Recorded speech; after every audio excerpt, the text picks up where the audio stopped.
अम्मे नारायणा देवी नारायणा लक्ष्मी नारायणा भद्रे नारायणा अम्मे नारायणा देवी नारायणा लक्ष्मी नारायणा भद्रे नारायणा। देवी नारायणीयं दशकं 40 प्रार्थना। आद्येति विद्येति च कथ्यते या चोदयेद्बुद्धिमुपासकस्य ध्यायामि तामेव सदापि सर्व चैतन्यरूपां भवमोचनीं त्वां प्रतिष्ठितान्तःकरणेस्तु वाङ्मे वदामि सत्यं न वदाम्यसत्यं सत्योक्तिरेनं परिपातु मां मे श्रुतं च मा विस्मृतिमेतु मातः तेजस्वि मेधीतमजस्रमस्तु मा परद्वेषमतिश्च देवी करोमि वीर्याणि समं सुहृद्भिर्विद्या परासावतु मां प्रमादात्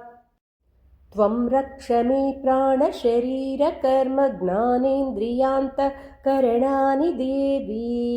भवन्तु धर्मामयि वैदिकास्ते निराकृतिर्मास्तु मिथः कृपार्द्रे यत् श्रूयते यत् खलु दृश्यते च तदस्तु भद्रं सकलं यजत्रे त्वां संस्तुवन्नस्तसमस्तरोग आयुष्शिवे देवहितं नयानि अविघ्नमायात्वियविश्वतो मे ज्ञानं प्रसन्ना मम बुद्धिरस्तु नावेन सिन्धुं दुरितं समस्तं त्वत्सेवयैवातितरामि देवी ऊर्वारुकं बन्धनतो यथैव तथैव मुच्येय च कर्मपाशात् त्वां त्र्यम्बकां कीर्तिमतीं यजेय सन्मार्गतो मान्नय विश्वमातः क्षीणायुषो मृत्युगतांश्वशक्त्या दीर्घायुषो वीतभयान् करोषि सङ्गच्छतः संवदतश्च सर्वान् परोपकारैकरतान् कुरुष्व मर्त्यो ह्यहं बालिशबुद्धिरेव धर्मानभिघ्नोऽप्यपराधकृच्छ हा दुर्लभं मे कपिहस्तपुष्पसुमाल्यवर्षेणमिदं नृजन्म यथा पथावारि यथा च गौस्वं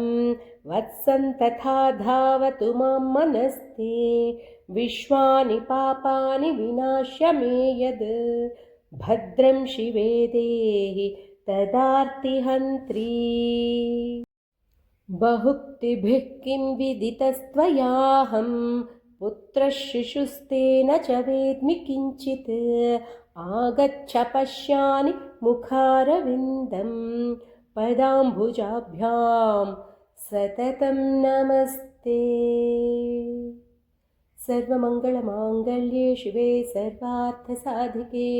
शरण्ये त्र्यम्बके देवि नारायणि नमोऽस्तुते। जय आदिपराशक्ति की